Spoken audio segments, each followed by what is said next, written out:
Salut YouTube, c'est Sweetdog et bienvenue dans ma nouvelle vidéo.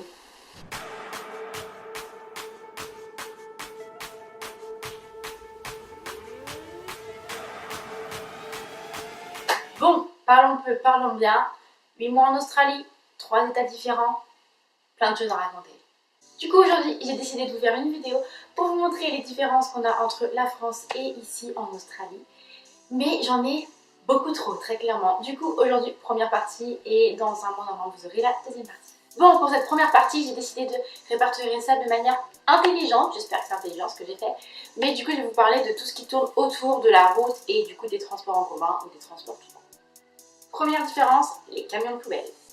Alors les camions de poubelle ici, ce n'est pas comme nous, comme on a les éboueurs qui descendent du camion, qui prennent les poubelles, qui les mettent dans le camion. Non, non, ici, il n'y a personne qui descend, il n'y a que le conducteur tout seul dans le truck. Et en fait, c'est un bras qui est attaché au camion qui, hop, descend, attrape la poubelle et monte en l'air.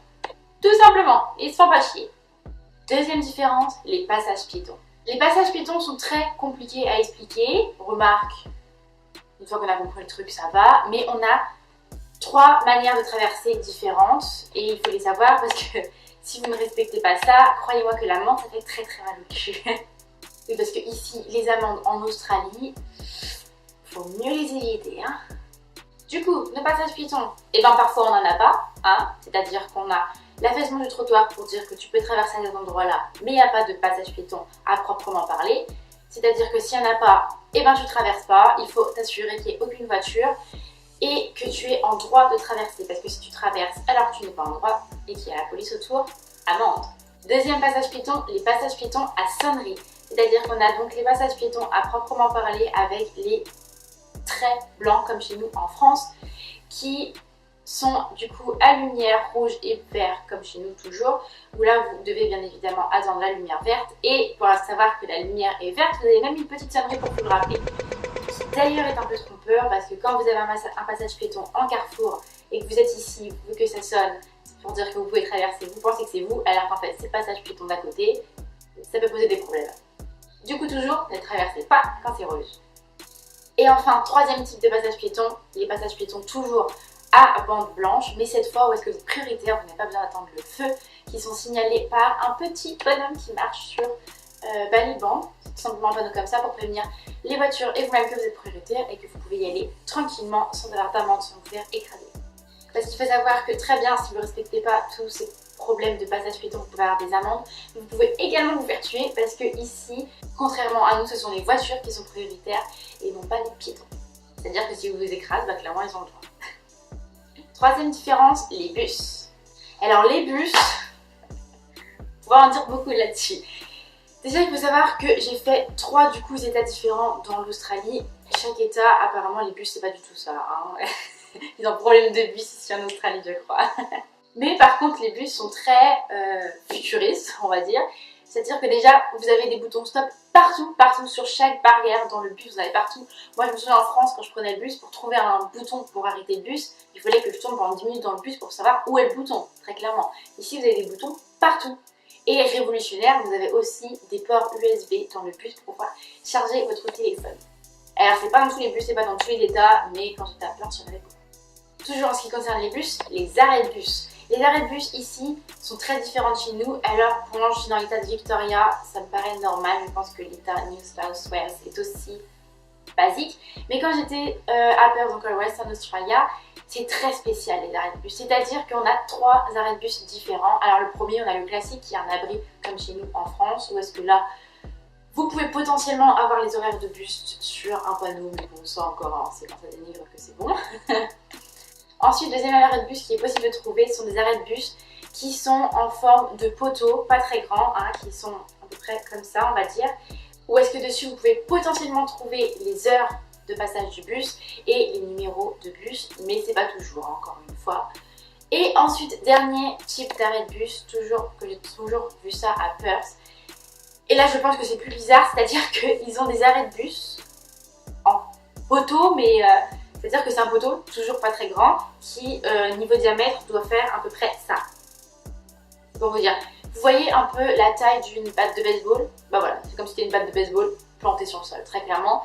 C'est-à-dire que vous n'avez pas d'horaire, vous ne savez pas quel bus passe, il y a juste un numéro pour signaler l'arrêt de bus. Et si c'est la nuit que le bus ne voit pas le petit poteau, il peut penser que vous attendez le beau temps. Voilà, c'est très spécial. Et pour en plus accentuer ce bordel d'arrêt de bus, j'ai vu ça à Perth. Encore une fois, tout ce que je vous dis à propos du bus, c'est surtout que j'ai vu ça à Perth parce qu'ici je ne prends pas le bus. Sur tous ces arrêts de bus, il y a des numéros, mais c'est-à-dire que ce n'est pas des numéros 1, 2, 3, 4. C'est-à-dire que c'est des numéros, par exemple 15 512. Vous voyez, c'est un numéro à coucher dehors. Et vous vous dites, bon, si je prends à l'aller l'arrêt 15 512, au retour, je m'arrête à 15 512. Mais non, non, non, pas du tout. C'est-à-dire que chaque arrêt est donc, c'est un numéro de plus. Parfois, ça change carrément. Par exemple, vous pouvez passer du 15 512 au 17 030. Voilà. Je dis 17 030. Vous avez compris. Et sur le retour, c'est un numéro totalement différent. En fait, ils prennent ça en compte comme un circuit total et du coup, ce n'est pas du tout le même numéro en face. C'est-à-dire que, par exemple, vous êtes au numéro 15 500, vous allez au 15 501, 15 502, 15 503. Imaginez que le 15 503, c'est le terminus. Quand il va repartir de l'autre sens, ça va faire 15 504, 15 505 et vous allez donc monter au 15 506. Voilà par exemple, sauf si entre temps ça change d'unité et que du coup vous passez au 17 000, au 30 000. Voilà, donc très bon courage. Ça a valu beaucoup de rigolades quand j'étais à Perth parce que ma copine Florine, que vous avez déjà vu des millions de fois, elle s'est perdue des millions de fois aussi et ça nous a valu de très bons fous rires parce que du coup, essayer de se retrouver avec tous ces bus, c'est juste une galère pas possible. Toujours dans les transports en commun, ils sont très très propres ici, c'est impressionnant. Déjà l'Australie en soi est très propre. Je pense que ça vaut aussi, c'est surtout à cause de cette histoire d'amende que je vous disais qu'ici les amendes sont très très très très excessives. Je ne rigole pas. Je pense un jour je vous en parlerai, mais les amendes ici elles ne rigolent pas du tout. Et du coup les Australiens sont très respectueux des lieux, très respectueux d'autrui, et ce qui fait que tout ce qui est arrêt de bus ou arrêt, gare ferroviaire, tout ça, c'est très propre, très peu tagué et c'est très souvent nettoyé. Les poubelles sont toujours vides, très propres. Franchement, c'est impressionnant de voir ça et je pense que quand je vais rentrer en France, ça va me faire drôle.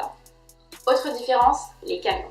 Les camions ici, c'est une maison. Est-ce que vous voyez les trucks qu'on peut voir aux USA, genre les énormes qui font plein de bruit là? Voilà, ça. Et bien en fait ici en Australie, c'est-à-dire que vous voyez la première cabine là où il y a le conducteur, et ben ils vont avoir la même chose pour des camions basiques, c'est-à-dire que vous avez un camion citerne, la cabine du conducteur, c'est le truck comme vous disiez ça. C'est-à-dire que déjà niveau esthétique, ça ne matche pas du tout ensemble, c'est super bizarre à voir. Et du coup, ouais, c'est un peu bizarre cette histoire, c'est pas du tout esthétique, mais bon, bah. C'est un choix. D'autres différences, la conduite australienne.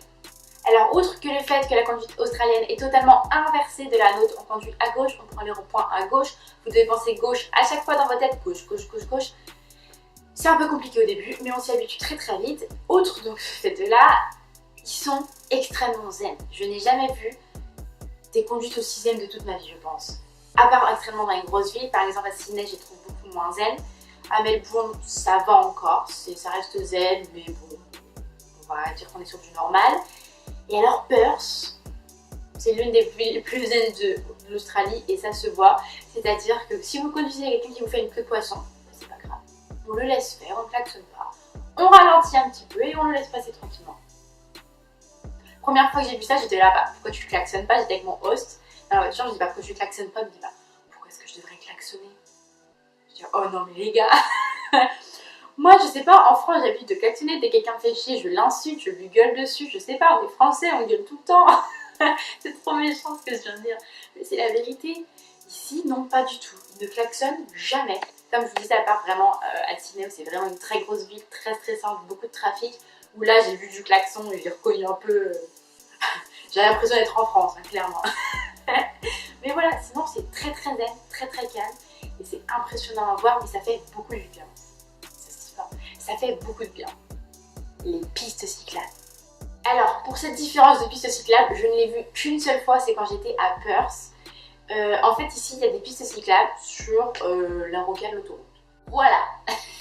C'est-à-dire que vous, en voiture, vous roulez à 100, vous allez avoir à côté un vélo. Voilà, en général il y a une simple barrière de sécurité qui vous sépare, mais très très fine. Hein. Franchement moi, je ne me sentirais pas en sécurité à prendre mon vélo à côté d'une route à 5 km/h. Très clairement. Hein. Et aussi bizarrement que cela peut être, il n'y a pas extrêmement d'accidents de la route en fait, entre vélo et voiture à ces niveaux-là. C'est très bizarre. Mais déjà le truc le plus bizarre, c'est d'avoir une piste cyclable sur une autoroute. Hein. Autre différence, les doubles feux rouges. Alors, les feux tricolores ici en Australie, vous en avez deux, très clairement, mais je trouve ça tellement intelligent, c'est-à-dire que, vous voyez, je suis sûre que ça vous est déjà arrivé, quand vous arrivez à votre feu, que vous voyez un peu trop tard, vous freinez trop tard, et que du coup vous ne voyez plus le feu tricolore, et que vous devez demander à votre coéquipier de vous dire quand est-ce que le feu passe bleu. Vous connaissez cette situation. Hein. Et bien ici en Australie ça ne vous arrive jamais, parce que quand vous arrivez au feu tricolore et que vous vous arrêtez, si vous ne voyez pas le premier feu, vous en avez un autre en face, à l'opposé du carrefour. Et je trouve ça tellement intelligent, que ce soit par exemple quand vous avez un truck devant vous que vous ne voyez pas l'un des deux feux tricolores, vous savez quand même quand ça passe au vert et quand vous devez vous préparer à avancer. Quand justement vous avez passé le feu, que vous êtes arrêté trop tard, vous voyez toujours le feu tricolore. Et c'est la joie ce truc, franchement ça change la vie. Et on devrait adopter ça en France très clairement parce que c'est génial. Alors la première fois que j'ai vu ça, ça m'a fait un peu bizarre. Je me suis dit pourquoi est-ce qu'il y a deux feux, c'est vraiment étrange. Mais on s'y habitue vite et moi j'adore ça. C'est bizarre d'adorer des feux tricolores. Mais c'est très intelligent, sérieusement. Le dernier est le meilleur. Les toilettes. Les toilettes en Australie, c'est... J'en ai pas les mots, c'est des palaces, sérieusement, c'est des palaces. C'est-à-dire que nous, en tant que Français, on a l'habitude de quand tu vas aller aux toilettes dès que t'es pas chez toi, tu payes Madame Pipi. Et bien ici, pas du tout. C'est-à-dire que les toilettes sont gratuites, peu importe où tu vas, et sont d'une propreté. Tu pourrais manger par terre pour te dire à quel point ils sont propres, il y a toujours assez de papier, assez de savon, c'est toujours nickel, c'est impressionnant. Que ce soit dans les galeries marchandes, dans les toilettes extérieures publiques, ils sont toujours propres, il y a toujours tout ce qu'il faut, et c'est gratuit. Ben voilà, j'ai fini cette première partie. Reste connecté si tu veux voir la deuxième partie où est-ce qu'il y a encore plus de choses intéressantes et où est-ce que je vais vous parler de l'école en Australie qui est encore bien différente chez nous. Du coup, on se retrouve très bientôt pour de nouvelles aventures. Bye! Don't you trust him? No. Texting from